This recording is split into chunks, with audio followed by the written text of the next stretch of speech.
Pa jeste vrlo neobičan. Preokret se dogodio u trećem setu.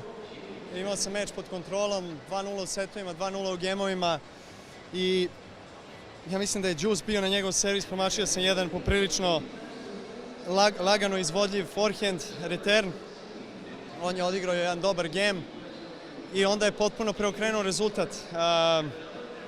Odjednom sam fizički pao kao i on. Dosta smo se, onako kažem, prosto vukli po terenu i doduše uslovi su bili jako teški danas i zahtevni, mnogo sparine, mnogo vlage, ali opet kažem, isto je za obojicu, nije bilo jednostavno, ali mislim da je ključ bio na kraju samo ostati skoncentrisan, priseban i čekati pravu priliku. Ušao sam u finale Grand Slema, moram da budem zadovoljan kako god protekao turnir, finale, sve što se do sada dogodilo ostaje iza mene.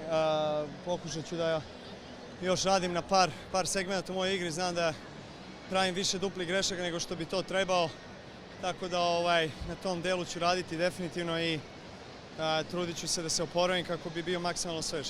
Hvala najlepše.